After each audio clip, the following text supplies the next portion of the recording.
नमस्कार दोस्तों, मेरा नाम है विकास गौर और आप स्वागत है आपका हमारे चैनल EWE पर। तो हम लोग अपनी सीक्वेंस आगे बढ़ाते हुए आज हमारा जो नया टॉपिक है वो है सर्कल। ठीक है, हिंदी में क्या बोलते हैं इसे? वृत्त है। और हम आज इसके सारे कॉन्सेप्ट क्लियर करने वाले हैं डिटेल से और अच्छे से। ठीक, सब कुछ जानने वाले हैं। तो मैं पहले से बता दे रहा हूँ कि ये जो वीडियो होने वाला है तो जिन बोर्ड्स में ये पूछा जाता है, एक तो बोर्ड्स के लिए इम्पोर्टेंट वीडियो है, दूसरा जितने भी कॉम्पिटिटिव एग्जाम्स में सर्कल आता है उनका कोई भी क्वेश्चन आपका यहाँ से नहीं छूटेगा। ये आपको लग जाएगा वीडियो के बाद कि हाँ कुछ आपको मिला है अच्छे से। ठीक है, तो वीडियो को लास्ट तक देखिए, चीज़ों को समझिए अच्छे से। एक एक बात। तो पहला सर्कल होता क्या है? ये एक सर्कल है।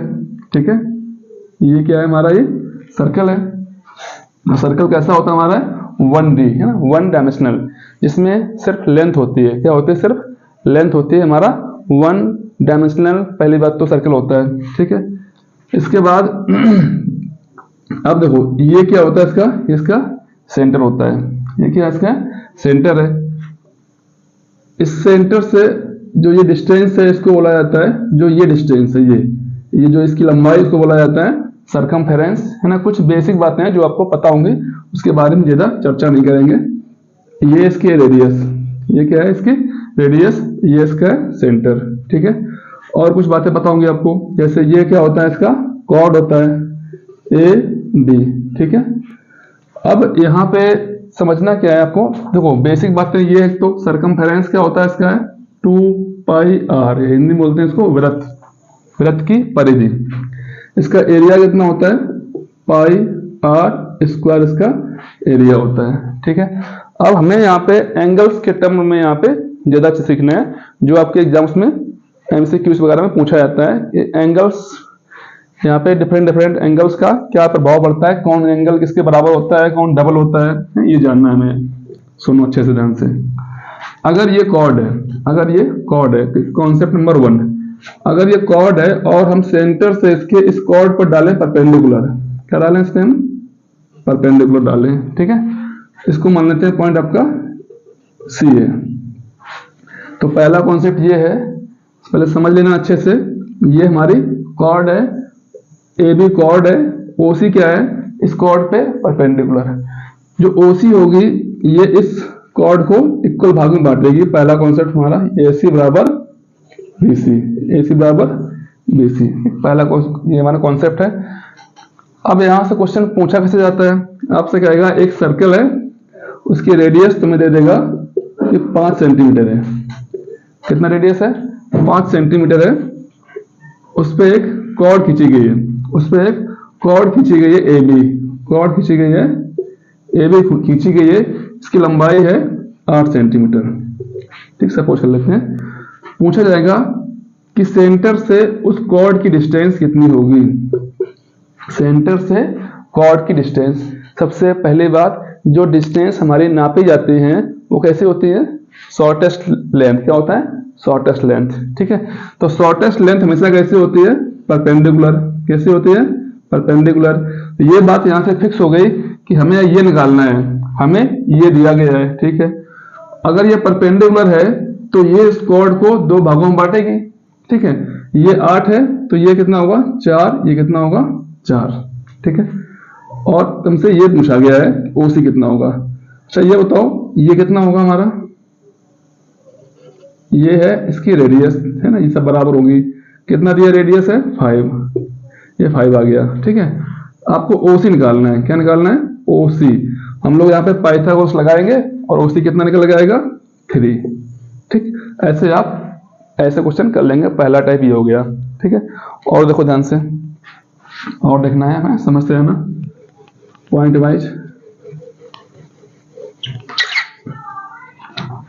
अगर ये एक सर्कल है, ये क्या है? ये होता है टेंजेंट। ये क्या है? इसका टेंजेंट है, ये इसका सेंटर है। और अगर इस पे हम ड्रॉ करें रेडियस, क्या ड्रॉ करें? रेडियस, तो ये हमेशा होता है परपेंडिकुलर। कॉन्सेप्ट नंबर 2, मतलब tangent is always perpendicular to the radius. ठीक, कॉन्सेप्ट नंबर 2 हो गया आपका। यहां से भी आपको क्वेश्चन ऐसे पूछ लिया जाता है, इसको ऐसे मान लेते मिला देते हैं, आपको ऐसे दिया गया होगा, इनमें कोई भी आपको 2 लेंथ दी होंगी, थर्ड लेंथ आपसे पूछी होगी। अब आप ये तभी लगा पाएंगे जब आपको ये पता हो कॉन्सेप्ट कि सर्कल का रेडियस उसके टेंजेंट पे क्या होता है, परपेंडिकुलर होता है। ठीक है, आपसे कह देगा ये 8 है, ये 15 है ना, ये मान लो O है, ये A है, ये B है। आपसे कह देगा बताओ OB कितना होगा, तो कितना होगा, लगा लो यहाँ पाइथागोरस, हाइपोटेन्यूज का स्क्वायर बराबर बेस का स्क्वायर प्लस परपेंडिकुलर का स्क्वायर, 225 और 64 289 मतलब 17 होगा। कितना होगा, 17 आ जाएगा। ठीक है, समझ रहे हो। नेक्स्ट कॉन्सेप्ट क्या था, कॉन्सेप्ट ये था कि टेंजेंट पे रेडियस क्या होती है, हमेशा परपेंडिकुलर होती है। ठीक है, नेक्स्ट देखो, अब आते हैं दूसरी बात पे। मान लो एक हमारा ये क्या है, सर्कल है, इसके अंदर ये बना हुआ है एक, ये A है, B है, ये C है और ये क्या है, ये D है। सर्कल के अंदर क्या बना हुआ है, एक क्वाड्रिलेटरल। क्या बना हुआ है, क्वाड्रिलेटरल बना हुआ है। अब यहां से क्वेश्चन पूछेगा आपसे, आपको ये वाला एंगल दे देगा, मान लो दे दिया तुम्हें कि ये 80 है। ठीक है, और ये बताओ ये कितना होगा, ये कितना होगा, ये एंगल आपसे पूछा गया है। ठीक है, अब यहाँ पे ऐसा कुछ नहीं है कि ये स्क्वायर है या रेक्टेंगल है, ऐसा कुछ नहीं है।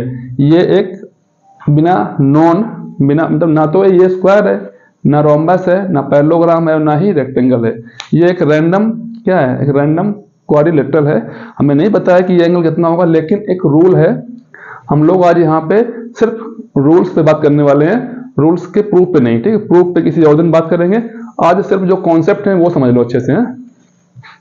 तो कॉन्सेप्ट ये कहता है कि ABCD अगर कोई ऐसा क्वाड्रिलेटरल जिसके चारों कोने कहां पे हों, सर्कल पे हों, चारों कोने कहां पे हों, सर्कल पे हों, तो उसको नाम दिया जाता है, क्या दिया जाता है, साइक्लिक क्वाड्रिलेटरल।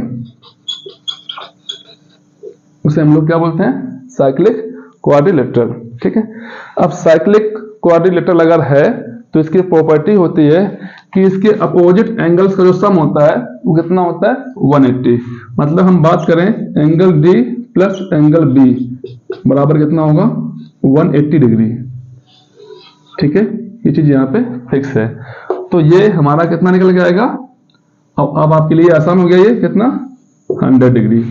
कितना होगा, इन दोनों को मिला के कितना होगा, 180 होगा। ठीक है, ऐसे ये मान लो हम तुमसे कहें 90 है तो इसको भी 90 होना पड़ेगा, है ना, इसी कॉन्सेप्ट से। ठीक है, कॉन्सेप्ट नंबर 3 हो गया हमारा। ठीक है, चीजों को नोट करते चलना और साथ में समझते चलना। अब सुनना सही से। एक मान लो हमारा ये दिया गया है सर्कल, और आपसे कहा गया है जो AB है वो पासेस थ्रू ओरिजिन, या इसके सेंटर से। जो AB है वो इसके सेंटर से पास हो रहा है, ये आपसे बोला गया है। और कुछ ऐसा डायग्राम दिया गया आपको है, सॉरी यहां से है ये ABC। ठीक है, आपसे कहा गया है कि ये बताओ, और आपको ये वाला एंगल दे दिया गया है, मान लेते हैं 60 डिग्री। आपसे बोला गया ये एंगल कितना होगा, ये एंगल कितना होगा। तो ट्रायंगल में एंगल अगर निकालना होता है तो आपको 2 एंगल पता होने चाहिए, है ना। ऐसा सभी जानते हैं कि ट्रायंगल में अगर हम कोई एंगल आपसे पूछेगा तो आप बोलेंगे भाई ये तो बताओ उसके 2 एंगल कौन से हैं, है ना। तो बेसिकली यहाँ पे हमें कितना पता है, एक एंगल 2 अननोन, ये तो पॉसिबल ही नहीं है ना, ऐसा तो पॉसिबल होता ही नहीं है। तो ये अगर लगाना है हमें, तो हमें यहाँ पे एक कॉन्सेप्ट है, कॉन्सेप्ट मतलब एक जड़ी बूटी है। इसको आप जितने भी आज बता रहे हैं कॉन्सेप्ट सब जड़ी बूटी हैं, इनको आपको याद कर लेना है।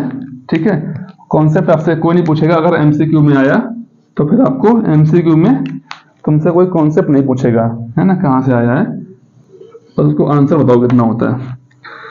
तो ये जो ये हमारा क्या है, ये हमारा डायमीटर है। क्या हो गया हमारा ये डायमीटर। और डायमीटर जो एंगल बनाएगा सर्कल पे, उसकी सर्कमफेरेंस पे, वो हमेशा कितना होता है, 90 डिग्री। कितना होता है, 90। यही हमारी जड़ी बूटी है कि भाई हमें ये एंगल ना पता होते हुए भी पता होता है, ना पता होते हुए भी पता होता है, क्योंकि हमें ये पता होता है कि ये डायमीटर है। और डायमीटर हमेशा देखो चाहे जहां हो, चाहे जहां, अगर ये डायमीटर है यहां भी कितना बनाएगा, 90। अगर ये यहां बना रहा है तब भी कितना बनाएगा, 90। अगर ये यहां बनाएगा तब भी कितना बनाएगा, 90। तो ये 90, ये 60, तो ये कितना आएगा आराम से, 9, 6, 15, 3, 18, 180। ये हमारा 30 निकल आएगा आराम से। क्लियर है यहाँ तक। कॉन्सेप्ट नंबर जो भी हो, भूल गए नंबर कौन था, ठीक है, आपको समझना अच्छे से। अब आते हैं और देखें कॉन्सेप्ट। मान लेते हैं ये कोई आपका एक फिर से सर्कल है, ठीक है, सर्कल है ये। अब ये इसका दिया गया है सेंटर। क्या दिया गया है, सेंटर दिया गया है। और एक चीज समझ लो अच्छे से, हमने क्या ये इसका एक आर्क लिया। क्या लिया हमने, एक ये छोटा सा इसका आर्क लिया। इस आर्क से हमने एक एंगल बनाया यहाँ पे, और एक हमने एंगल बनाया यहाँ पे, ठीक है, ये और एक बनाया ये। आपको ध्यान देना अच्छे से, ए बी सी डी, इसी आर्क दो, ध्यान देना, थोड़ा ध्यान देना यहाँ पे। इसी आर्क से ये बना है, इसी आर्क से ये बना है। ये एंगल हमेशा आपसे कहा जाएगा, ये दिया गया है आपको 60, बताओ ये कितना होगा, बताओ ये कितना होगा। तो जड़ी बूटी ये है, कॉन्सेप्ट ये है कि आपको ये ध्यान रखना है कि एक ही आर्क से, पहले मेरी बात सुनना अच्छे से, कि एक ही आर्क से सर्कमफेरेंस पर बने एंगल इक्वल होते हैं। एक ही आर्क से सर्कमफेरेंस पर बनाए गए एंगल क्या होते हैं, इक्वल होते हैं। ये हमारा कॉन्सेप्ट है। तो ये कितना होगा आंसर हमारा, 60। अब आपको लग रहा होगा कितने एंगल बनेंगे, बहुत सारे बनेंगे। इसी आर्क से देखो ध्यान से, इसी आर्क से ये बन गया, ये भी 60 होगा, है ना। इसी आर्क से ये बन गया, कितने बना दो, कितने भी बना दो, ठीक है। ये इसका हो गया कॉन्सेप्ट। नेक्स्ट आ जाओ, एक और इंपॉर्टेंट कॉन्सेप्ट की ओर बढ़ते हैं।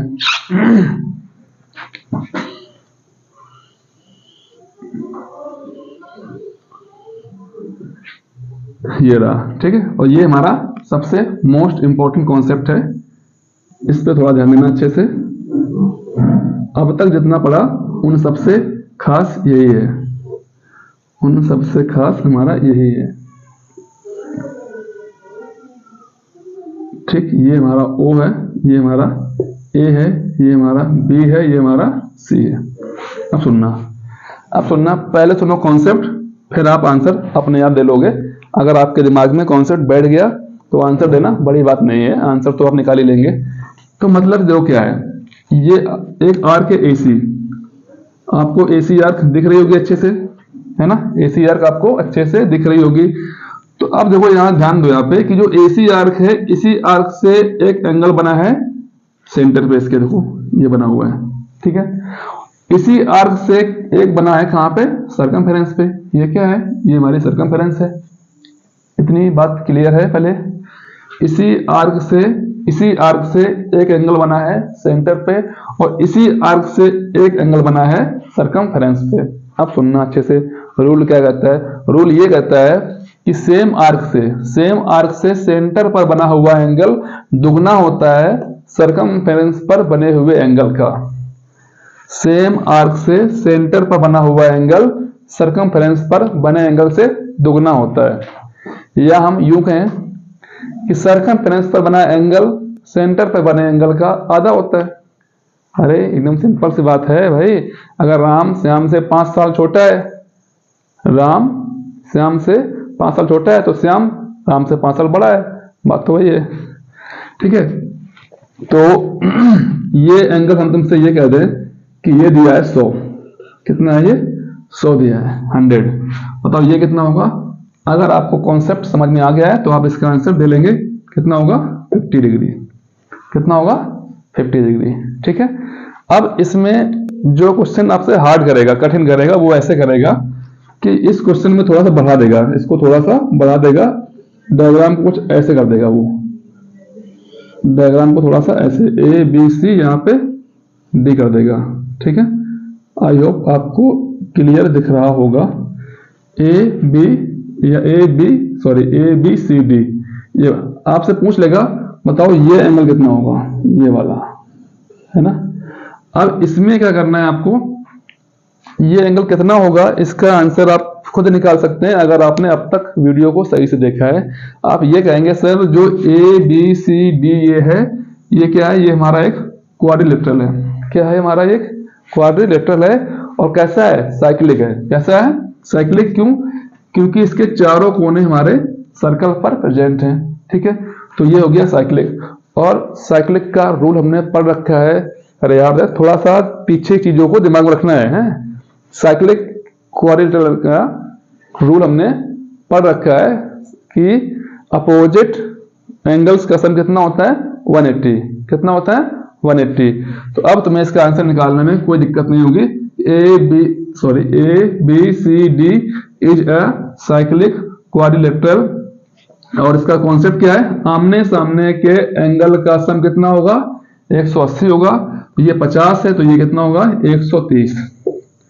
आपका आंसर निकल चुका है। ठीक है। अब इस क्वेश्चन को थोड़ा सा और कठिन करें थोड़ा सा। कठिन तो नहीं, हाँ नॉर्मल ही है। मान लो इसको हमने ऐसे यहां से जोड़ दें, आपका ये कितना आ गया? 130। ठीक है। आपके सारे कॉन्सेप्ट यहाँ पे टेस्ट हो रहे हैं। ठीक है। इसको यहां जोड़ दिया हमने। ठीक। अब सुनना, आपसे बोला जाए बताओ ये वाला एंगल कितना होगा? ये वाला। तो आप ये कहेंगे कि सर अगर ट्रायंगल है, ट्रायंगल में आप अगर हमसे कोई एक एंगल पूछ रहे हैं तो आपका ये जिम्मेदारी बनती है कि आप हमें 2 एंगल्स बताएं। आप हमें 2 एंगल्स बताएं। और आपने हमें सिर्फ एक एंगल बताया हुआ है। तो हम क्या कहेंगे? आपको बेसिक नॉलेज होनी चाहिए किसकी? ट्रायंगल की। किसकी? ट्रायंगल की। कि ट्रायंगल में अगर 2 साइडें इक्वल होती हैं, साइड्स ए बी सी, मान लो ये इसके इक्वल है, तो ट्रायंगल में एक रूल ये कहता है अगर साइडें इक्वल हैं तो उनके आमने सामने के एंगल भी इक्वल होते हैं। क्या होते हैं? एंगल इक्वल होते हैं। तो बताओ बेटा अगर ये 100 है, जो OA है OB है, ये इक्वल हैं कि नहीं है? कोई भी होगा वो आराम से देख के बोल देगा भाई इक्वल हैं। क्यों इक्वल हैं? क्योंकि OA रेडियस है और OC भी क्या है? रेडियस है। और रेडियस हमेशा बराबर होती है। तो अब जाहिर सी बात है अगर ये दोनों इक्वल हैं तो ये दोनों एंगल भी क्या होंगे? इक्वल होंगे। ये 100 हो गया, बचा कितना? 80। 80 में कितना होगा? ये 40 और ये भी 40। आपके लिए अब निकालना कोई बड़ी बात नहीं है। ये क्लियर है? यहां तक स्पष्ट है चीजें? अब इसमें से चीजें आपको समझ में आनी चाहिए, है ना। अब मान लो अगर थोड़ा सा क्वेश्चन और टफ करें, क्वेश्चन को थोड़ा सा और टफ करते हैं, इसी को आपके सारे कॉन्सेप्ट इसी में टेस्ट कर लेते हैं हम। ये इसका सेंटर ही है, हमने इसको यहां जोड़ दिया, हमने इसको यहां से जोड़ दिया और हमने आपसे ये बोल दिया कि जो ये एंगल है वो 20 है। हमें आपको ये बताना है, एक मिनट, ज्यादा मिक्सअप हो जाएगा आपके लिए है। हमें आपको ये बताना है, ये वाला एंगल। चीजों को थोड़ा सा दिमाग में रखना है अच्छे से। अब देखो समझो, ये एंगल कितना होगा आपसे ये पूछा गया है, ठीक है। तो कोई बड़ी बात नहीं है, कोई बड़ी बात नहीं है। अगर ये 20 है तो ये भी कितना होगा? 20 होगा, क्योंकि ये इसके बराबर है, ये हमारा सेंटर है, ये OB और OA हमारी ये रेडियस है, ठीक है। अब ये 20 कितना हो गया? 40। तो ये कितना बचा हमारा? 140, है ना, क्योंकि ये ट्रायंगल है, ट्रायंगल में तीनों एंगल्स का सम कितना होता है? 180 होता है। तो ये 140 हो गया, ठीक। अब देखो ध्यान से, यहाँ पे ये एंगल कितना होगा? इसको पकड़ो, ये हमारी आर्क है। क्वेश्चन आपसे कैसे भी पूछ सकता है, ये हमारी आर्क है, इसी आर्क से बना हुआ एंगल इस सेंटर पे और इसी आर्क से बना हुआ एंगल सर्कमफेरेंस पे। अब काम आता है आपके कॉन्सेप्ट का कि सेम आर्क से सेंटर पर बना हुआ एंगल दुगना होता है सर्कमफेरेंस पर बने हुए एंगल का। तो इसका आंसर बताओ फटाक से, कितना होगा? 70 डिग्री। ये 143 कितना होगा? 70 हो जाएगा। क्लियर है? बताओ। ठीक, क्लियर है ना? क्लियर होना चाहिए। वैसे इतनी बातें आपको पता है। सर्कल में आपको जो एंगल से संबंधित क्वेश्चन आएंगे इन्हीं से संबंधित आएंगे, इससे थोड़ा बहुत इधर उधर होगा लेकिन कॉन्सेप्ट यही होंगे। आपने अगर चीजों को समझा अच्छे से तो आप सारे क्वेश्चन कर ले जाएंगे, आपके लिए बड़ी बात नहीं है ना? चीजों को नोट किया करो हमेशा, और ये आपको किसी भी एग्जाम में हेल्प करेंगे, चाहे वो आपका बोर्ड्स हो, चाहे वो आपका कोई भी कॉम्पिटिटिव एग्जाम जिसमें सर्कल पूछा जाता है, उसमें हेल्प करने वाला है आपका। ठीक है, और इसमें कुछ ज्यादा कॉन्सेप्ट ऐसे बचते नहीं है। ऐसे तो सर्कल बहुत बड़ा है, उसके लिए बहुत बड़ी क्लास चाहिए। अभी जितना मैक्सिमम हो पा रहा है उतना हम आपको दे रहे हैं। यहाँ पे एक और रूल देख लो, यहाँ पे सर्कल से संबंधित एक कॉर्ड ये है मान लो, एक कॉर्ड आपकी ये है। ठीक है, ये इसका सेंटर है, ये ए बी, ये आपका सी है, ये आपका डी है, ये आपका ई है। ठीक है, ये क्या है? ए बी जो कॉर्ड है, एक कॉर्ड सी डी कॉर्ड है, इस सर्कल को काट रही है, इस जगह ई पे काट रही है। ठीक है, अब इसमें होता क्या, आपसे ये पूछ लिया जाता है, आपको ये दे देगा कि 5 सेंटीमीटर है, ये आपको 2 सेंटीमीटर है, ये आपसे दे देगा कि ये मान लो 6 सेंटीमीटर है, ये आपको कह देगा 3 सेंटीमीटर है। बताओ ये कितना होगा? आपसे पूछा गया है ए ई कितना होगा। ठीक है, तो ए ई निकालना है हमें। ये आप तभी निकाल पाएंगे जब आपको पता हो क्या कॉन्सेप्ट, पता हो क्या, बताओ कॉन्सेप्ट। तो कॉन्सेप्ट ये कहता है this multiply this equals to this multiply this. Concept note करेंगे हम लोग, डी ई मल्टीप्लाई ई सी बराबर ए ई मल्टीप्लाई ई बी। ठीक है, और यहां पे रखेंगे वैल्यू, मतलब टुकड़ों का मल्टीप्लाई होता है, बराबर होगा। देखो पहली कॉर्ड के टुकड़े उनका मल्टीप्लाई बराबर दूसरी कॉर्ड के टुकड़े, ऐसे याद करो। ठीक है, तो पहली कॉर्ड के टुकड़े क्या हैं? डी ई और ई सी, ये टुकड़े हो गए, इनका मल्टीप्लाई। इसके 2 टुकड़े हैं, कौन से? ए ई और ई बी, वो कर दिए, बस हो गया कॉन्सेप्ट। तो डी ई कितना है? डी ई कितना है? डी ई कितना है? 6 हो गया। ई सी कितना है? ई सी आपको 2 दिया है। ए ई आपसे पूछा गया है, ई बी 3 दिया है, 3 2 जा 6, 2 2 जा 4, तो ए ई कितना आ गया हमारा? 4 सेंटीमीटर। आई होप आपको ये क्लियर होगा। ठीक है, ये भी एक कॉन्सेप्ट है। और बताएं? चलो और बताते हैं, और देख लो। कम टाइम में मैक्सिमम कंटेंट आप लेके जाएंगे यहाँ से। ठीक है, बाकी वीडियो अगर अच्छी लग रही हो तो आप अपने दोस्तों तक भी शेयर कर सकते हैं, इतना तो आप कर ही सकते हैं, है ना? अगर नहीं कर सकते तब भी कोई बात नहीं, आप देखिए बस। ये रहा हमारा सर्कल, ये इसका सेंटर, ये बाहर एक पॉइंट मान लेते हैं पी है, बाहर क्या एक पॉइंट पी है। इस पी पॉइंट से हम सर्कल पर ड्रॉ करेंगे कुछ लाइन,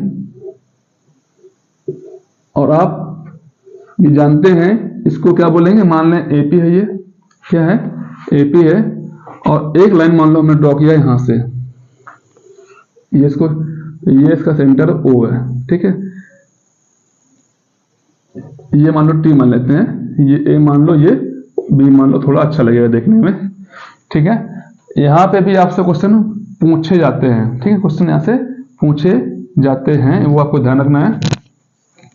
आपको कहा गया ये लेंथ आपसे दी गई है 4 सेंटीमीटर, ये दी गई है आपको 5 सेंटीमीटर। आपसे पूछा गया है कि पीटी बताओ कितना होगा, पीटी कितना होगा, ये आपसे पूछा गया है। ठीक है, कैसे कर पाएंगे? जब आपको पता होगी क्या इसकी जड़ी बूटी। जड़ी बूटी क्या है? पहले क्वेश्चन को पहचानना आना चाहिए, पहले क्वेश्चन को पहचानना आना चाहिए। तो क्वेश्चन को तुम ऐसे पहचानोगे, जो पीटी है, पीटी क्या हमारा है? टेंजेंट है, और जो पीबी है, पीबी क्या है? वो सेकेंड है। क्या है? सेकेंड, जो इसको या हिंदी में बोलते हैं छेदक रेखा। क्या बोलते हैं? छेदक रेखा, जो कि छेदते हुए जाएगी ऐसे, ठीक है। और बाहर पी क्या हमारा एक्सटर्नल पॉइंट है। कौन सा पॉइंट है? बाहरी पॉइंट हमारा पी है। तो कॉन्सेप्ट ये कहता है जो इसका स्क्वायर होता है, इसका स्क्वायर होता है वो होता है हमारा P A multiply P B, P A multiply P B. मैं फिर से रिपीट कर रहा हूं, P A multiply P B, not A B. Question को समझना बहुत जरूरी बात है कि आपको क्वेश्चन क्या दिया गया है। पी ए करना है, उसके बाद पी बी करना है गुणा, ठीक। इस बात का विशेष ध्यान रखना आपको है। तो पी टी स्क्वायर बराबर पी ए कितना है? 4 है। पी बी कितना है? गलती से 5 लोग बहुत करके आते हैं, 5 नहीं करना है। पी बी 5 + 4 कितना? 9। तो पी टी स्क्वायर बराबर आया है 36। तो पी टी कितना आएगा हमारा? 36 का square root 6 centimetre, which is our answer, which is our answer. I hope ये वाला कॉन्सेप्ट भी आपको समझ में आया ही होगा। अब इतनी बातें कर ली है तो इसमें कुछ और बातें कर लेते हैं, है ना। हमने पढ़ा हुआ है, कुछ बातें पढ़ी हुई हैं, बहुत जरूरी है ना। ये हमारा टेंजेंट, इसको यहाँ पे ये इसको स्पर्श कर रहा है यहाँ पे टी पॉइंट पे। अगर हम इसको यहाँ से मिलाएं सेंटर से, अब आपको स्टार्टिंग में हमने बताया था, तो ये बताओ जो OT होगा ये क्या होगा? OT होगा रेडियस। क्या होगा? रेडियस। और PT क्या है? टेंजेंट है। तो OT जो होगा, OT क्या होगा? परपेंडिकुलर PT पे। हमने वीडियो के स्टार्टिंग में बताया था कि जो होता है रेडियस होता है वो क्या होता है? टेंजेंट के होता है परपेंडिकुलर हमेशा, ठीक है, हमेशा होता है। ये आपका 90 हो गया। अब आपसे क्वेश्चन यहाँ से भी ऐसे पूछ सकता है, ऐसे मान लो उसने ऐसे उसको मैच कर दिया, है ना। आपसे यहाँ से क्वेश्चन पूछ लेगा, बताओ इसकी लेंथ क्या होगी? किसकी? PO, किसकी? PO की या OP की, ठीक है। आपसे बोल देगा कि ये दिया गया है आपको, कुछ ही मान लो, कुछ भी 4 सेंटीमीटर मान लेते हैं, ठीक है। आपसे पूछा गया OP कितना होगा? OP, अब आप OP तभी निकाल पाएंगे जब आपको ये बताओ कि ये 90 होता है ना। लोग यहाँ गलती करते हैं, उनको लगता है ये 90 है, नहीं, ये बिल्कुल 90 नहीं है, ठीक है। 90 कौन सा हमारा है? ये है, ठीक है। अब ये 90 है, तो 90 के सामने वाला हमेशा होता है हाइपोटेन्यूज। क्या होता है? हमेशा हाइपोटेन्यूज, मतलब कर्ण। बाकी एक होता है इसमें बेस, एक होता है परपेंडिकुलर। जानते हैं कि ये हमारा पाइथागोरस के अनुसार जो OP होगा है, OP का स्क्वायर बराबर क्या होगा हमारा? OT का स्क्वायर प्लस का PT का स्क्वायर, ठीक है। क्लियर है? यहाँ तक आराम से कर लोगे इतना पाइथागोरस कि ये 90 है, ठीक है। 90 के सामने वाला होता है कर्ण, और कर्ण का स्क्वायर बराबर होता है परपेंडिकुलर होता है लंब, प्लस ये क्या होता है? आधार का स्क्वायर, ठीक है। तो ये हमें निकालना है, OP का स्क्वायर निकालना है। OT कितना दिया है? 4 सेंटीमीटर, प्लस PT कितना दिया है? PT भी निकाला था हमने 6 सेंटीमीटर। कितना था ये? 6 सेंटीमीटर। तो आएगा हमारा 16 प्लस का 36, कितना आया? 52। OP का स्क्वायर 52, तो OP कितना आएगा हमारा? √52 या फिर 2√13, 13 चौके 52, 13 4 जा 52, तो 4 का 2 बाहर निकल आया, ये इसका आंसर हो जाएगा। मैंने अपनी तरफ से सारे कॉन्सेप्ट, सारे तो नहीं कह सकते, हाँ ऑलमोस्ट जितने इंपॉर्टेंट थे, जहां तक मुझे लगा कि हाँ ये काम आने वाला है आपके, तो मैंने आपके सारे करा दिए हैं। बाकी कुछ रह जाता है तो आप कमेंट कर सकते हैं, मैं दूसरा वीडियो उस पर ला दूंगा, ठीक है। और आई होप आपको चीज़ें समझ में आई होंगी, है ना। ऐसा कुछ कठिन नहीं था, बस चीज़ों को दिमाग में बिठाना है अच्छे से और आप क्वेश्चन कर ले जाएंगे। बाकी पढ़ाई करते रहिए। वीडियो अगर अच्छा लगा हो तो लाइक, सब्सक्राइब और अपने दोस्तों के साथ में शेयर कर दीजिए, ठीक है। जय हिंद।